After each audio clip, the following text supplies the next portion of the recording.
Oke, baik. Untuk perkuliahan kali ini kita akan membahas mengenai skill set UI designer. Jadi ke depan ini ada beberapa skill-skill yang harus dimiliki oleh seorang UI designer. Kita kembali lagi di mata kuliah interaksi manusia dan komputer bersama saya Arkian Dwi Pritama. Oke, untuk teman-teman mahasiswa, kita akan coba membreakdown skill apa yang harus dimiliki oleh seorang UI designer. Jadi yang pertama, nah, yang pertama adalah seorang UI designer itu harus memahami masalah dan bisa menganalisis kebutuhan. Oke, kita ambil contoh case-nya. Tony Stark mendapatkan tugas mendesain alur pembelian tiket wisata untuk sebuah perusahaan travel. Ini ngapain Tony Stark bikin aplikasi pembuatan pembelian paket wisata ya? Kita anggap aja ya Tony Stark mendesain alur pembelian paket wisata untuk sebuah perusahaan travel. Jadi hal pertama yang dilakukan oleh Tony adalah menanyakan kepada stakeholder atau di sini klien atau project manager atau UX researcher dan lain sebagainya. Apa masalah yang akan dipecahkan dari aplikasi tersebut?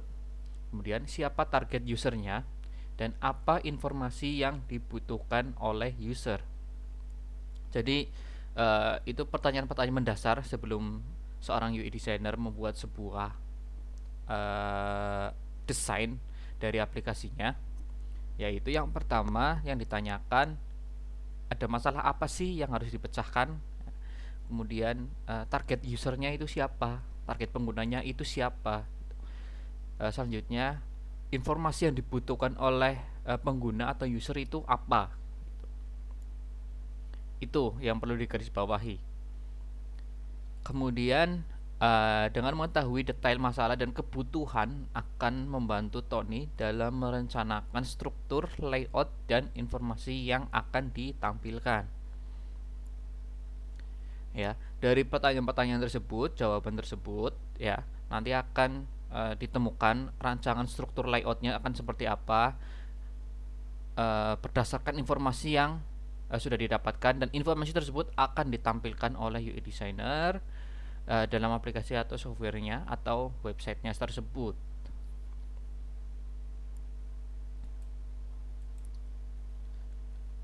Yang kedua, skill set yang harus dimiliki oleh UI designer yaitu dia bisa menyamakan persepsi dan asumsi.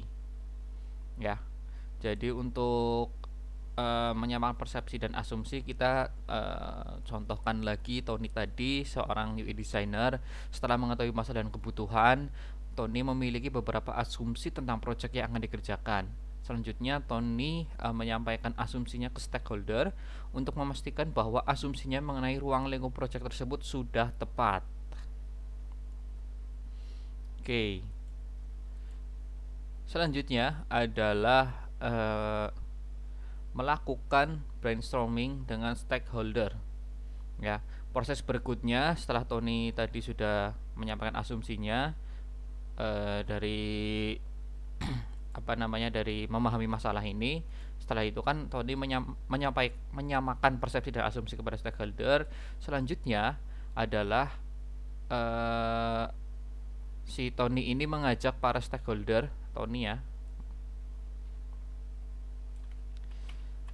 Tony ya, Tony mengajak para stakeholder dari mulai product owner, project manager, UI researcher, kemudian developer dan lain sebagainya untuk bersama-sama merancang alur pembelian tiket wisata.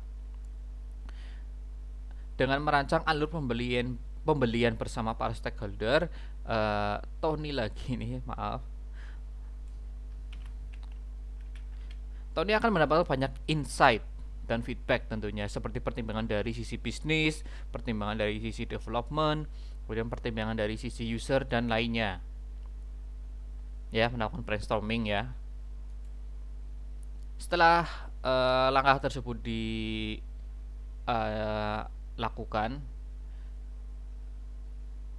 alur pembelian tiket wisata ini kemudian dibuat wireframe-nya dari tiap halaman oleh Tony, ya. Kemudian uh, ini harusnya Tony. Oke. Kemudian menyatukan semuanya dalam satu gambar, lalu menghubungkan antara halaman menggunakan anak panah, ya seperti bikin flowchart gitu ya. Kemudian Tony melakukan hanya dalam waktu 3 jam.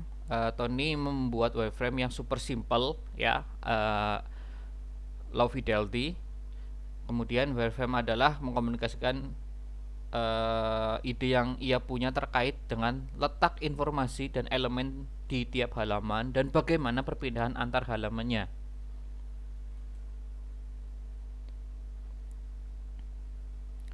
Ya, contohnya kurang lebih seperti ini. Kita coba zoom.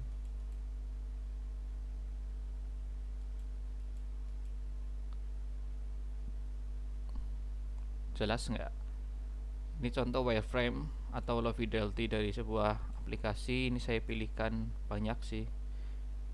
Ada yang berupa blueprint ya, baik menggunakan aplikasi maupun menggunakan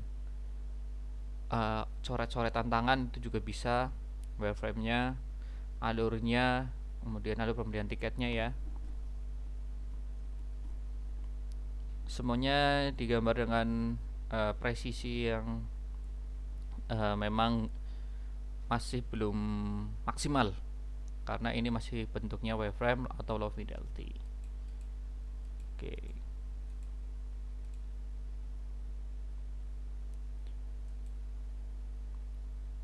Nah, selanjutnya membuat mood board.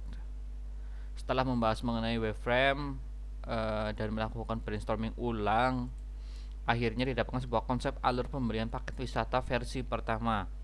Sebelum Tony mulai merancang high fidelity desainnya, yang Tony lakukan adalah membuat mood board bersama para stakeholder.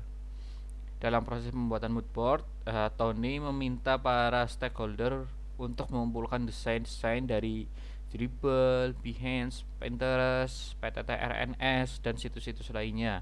Tujuannya apa? Ini tujuannya sebagai referensi dan kalau bisa dibilang studi bandingnya lah.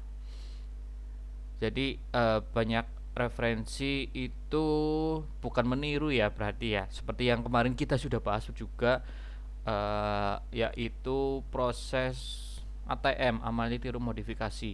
Jadi beberapa desain ini yang dikumpulkan dari situs-situs Dribbble, Behance, Pinterest dan lain sebagainya, itu hanya sebagai referensi untuk penentuan projectnya orang tersebut gitu.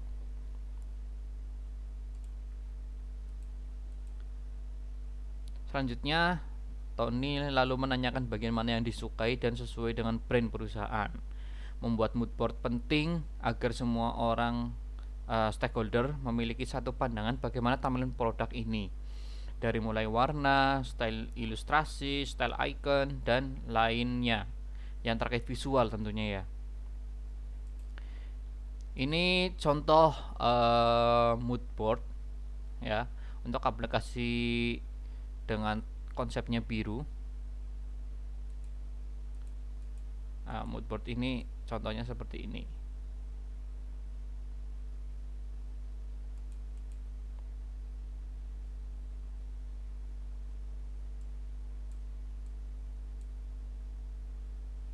Ya.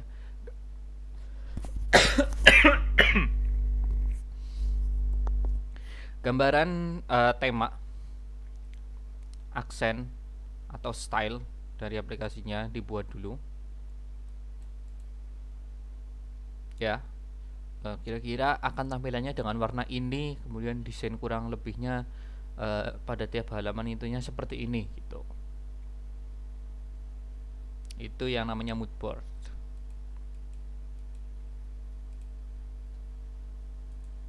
Oke, selanjutnya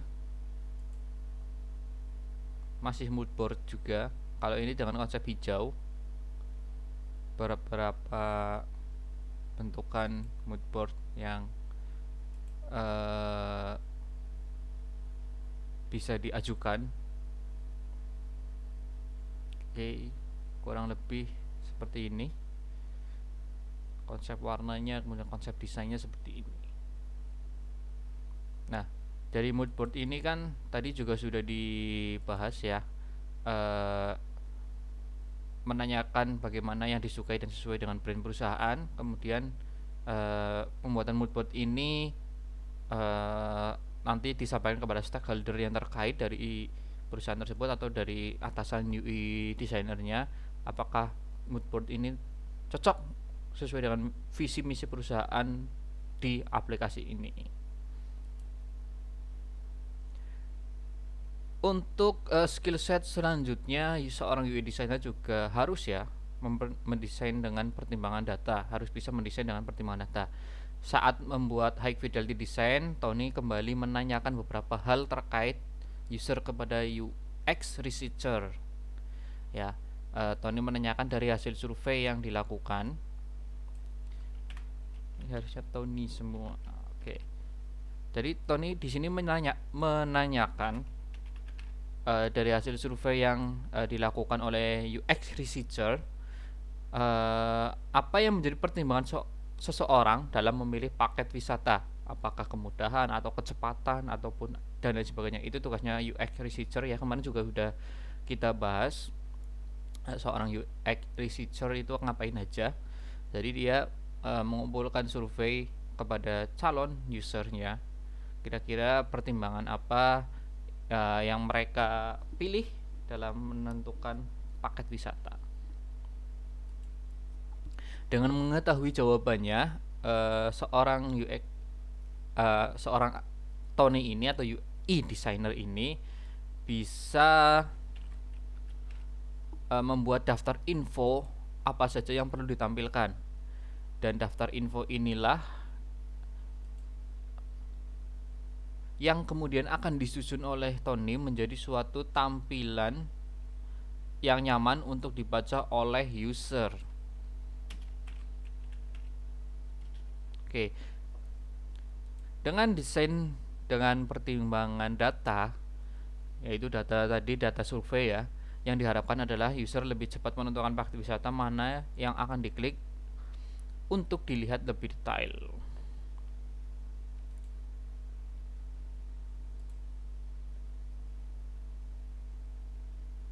Ya, ini sudah masuk high fidelity-nya.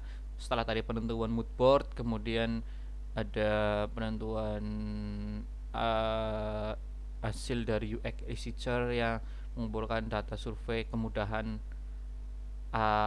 seorang pelanggan itu apa aja. Kemudian UI designer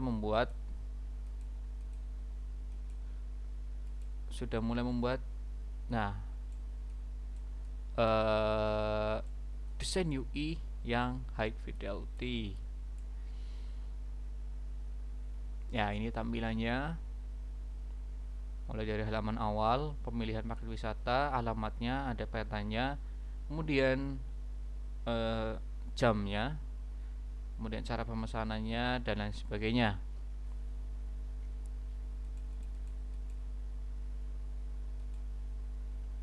Nah, skill set selanjutnya adalah mendesain dengan sudut pandang user.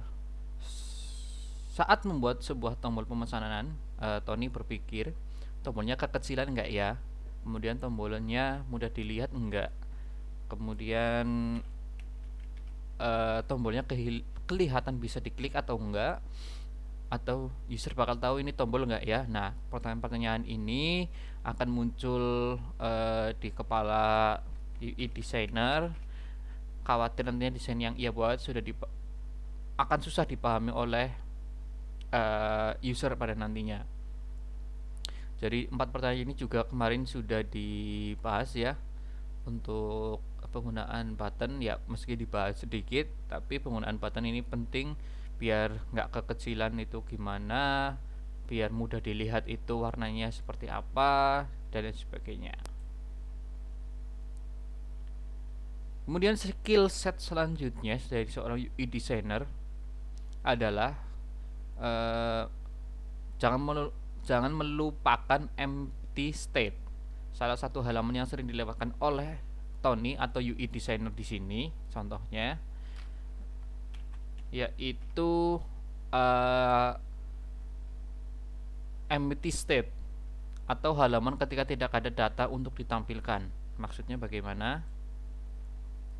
Jadi saat proses pembuatan high fidelity design, Tony membuat daftar halaman yang akan ditampilkan datanya dari database, seperti contohnya halaman pemesanan.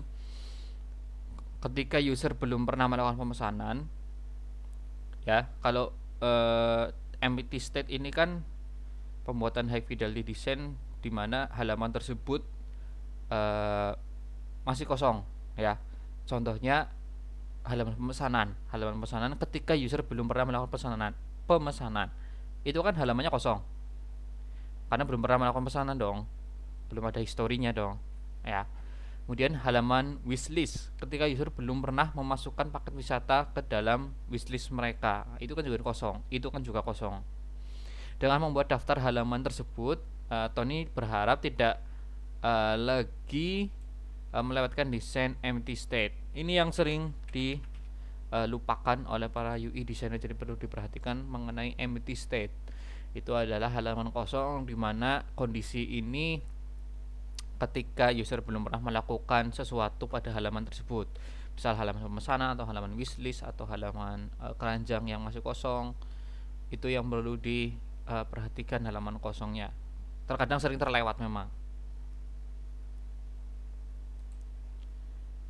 Oke, kemudian ya contohnya seperti ini ya, empty state ya, bisa dilihat. Oke, kita perbesar lagi.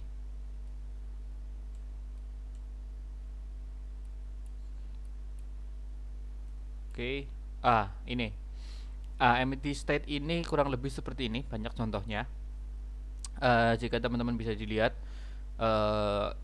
pada empty state itu nggak melulu halamannya kosong, blank atau putih kosong dan sebagainya.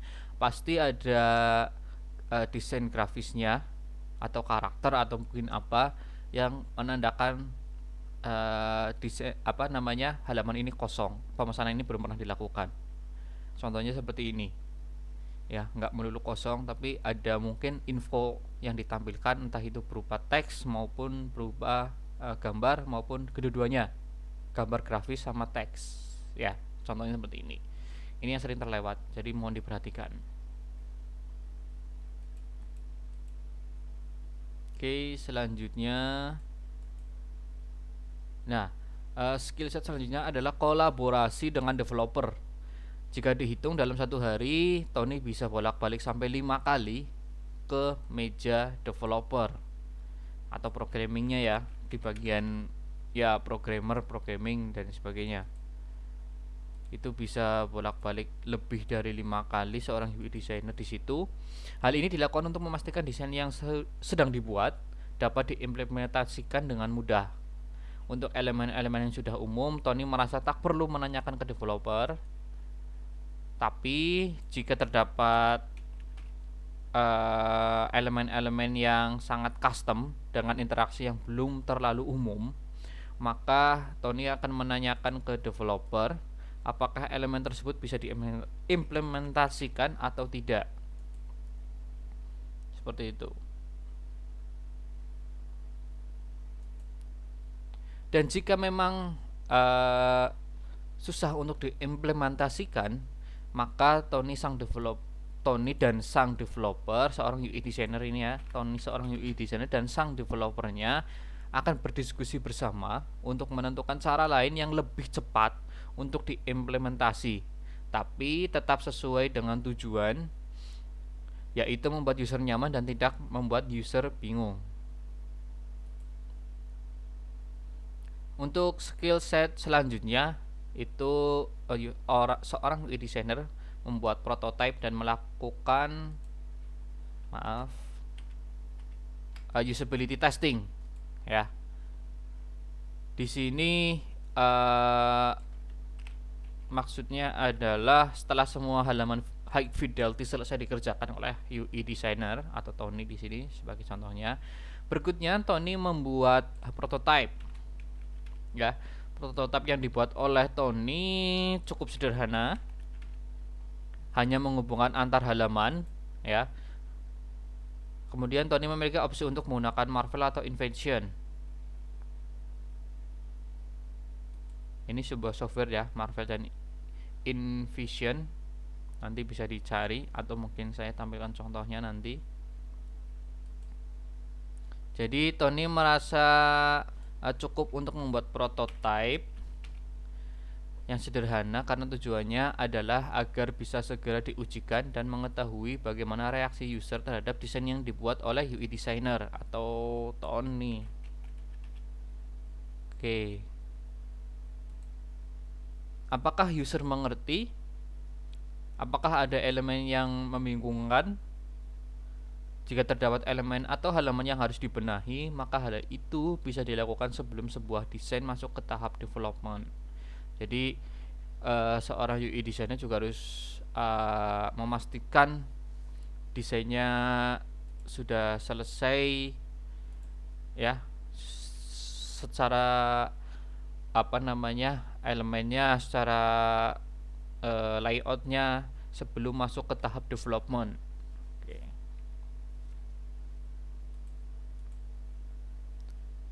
Oke, selanjutnya Tony akan melakukan usability testingnya terlebih dahulu untuk mencari tahu apakah desain yang ia bikin sudah mudah dipahami atau belum ya, sebelum masuk ranah development tadi. Barulah Tony membuat user flow yang akan memudahkan tim developernya membaca alur dari produk tersebut. Oke. Memastikan dulu ya yang desain-desainnya ini sudah apakah user mengerti, apakah sudah fix dan lain sebagainya, menggunakan membuat prototype dan melakukan usability testing. Di sini contohnya tadi menggunakan Marvel atau Invention atau mungkin Figma dan lain sebagainya. Banyak sekali software pembuatan UI designer. Yang terakhir ini adalah skill set yang terakhir ya, sebagai last skill set seorang UI designer. Dalam minggu ini Tony telah mencoba 10 aplikasi pemesanan ya. Dengan mencoba beberapa aplikasi ini, Tony mengetahui bagaimana 10 aplikasi tersebut membuat sebuah alur pemesanan makanan contohnya. Walaupun terlihat sama, tetapi ternyata terdapat berbagai perbedaan. Saat mencoba aplikasi ini, Tony juga mencatat beberapa micro interaction yang membuat user nyaman. Catatan ini nantinya akan menjadi referensi Tony saat membuat sebuah desain aplikasinya. Tuh, sebelum tadi memastikan dan lain sebagainya, seorang UI designer juga harus bisa meriset atau melakukan observasi terhadap sebuah desain atau aplikasi yang lain. Itu contohnya di sini dengan UI designer ini menggunakan 10 aplikasi pemesanan atau 10 aplikasi yang sama dengan yang akan dia buat, kemudian mencari sisi interaksi kepada usernya itu di mana yang menarik, yang lebih nyaman. Itu bisa diimplementasikan sendiri di produknya tersebut. Jadi itu ada 11 skill set yang harus dimiliki oleh seorang UI designer ya. Mengapa harus ya, karena 11 skill set ini saya anggap penting untuk seorang UI designer. Mungkin banyak skill-skill lainnya seorang UI designer yang harus dimiliki, tapi dari 11 ini yang paling penting adalah 11 ini. Oke, terima kasih untuk hari ini.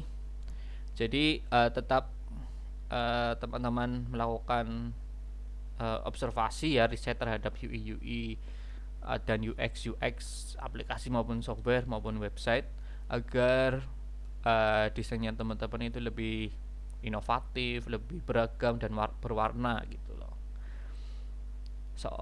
Soalnya semakin zaman kesini perkembangan desain juga kan semakin apa ya, semakin maju. Artinya tren-trennya tiap tahun itu beda. Mungkin tahun ini atau tahun kemarin lah ya, banyak sekali tren untuk UI yang berupa flat flat design. Ya masih tahun ini pun masih, eh, entah tahun depan itu fenomenanya apa lagi ya. Jadi terus upgrade kemampuan kalian, terus riset, observasi, berselancar di dunia maya yang positif dengan mencari ilmu-ilmu seperti ini, dan itu akan menambah pengetahuan, menambah knowledge-nya teman-teman dalam UI dan UX. Oke, itu aja dari saya. Sekian, salam IMK.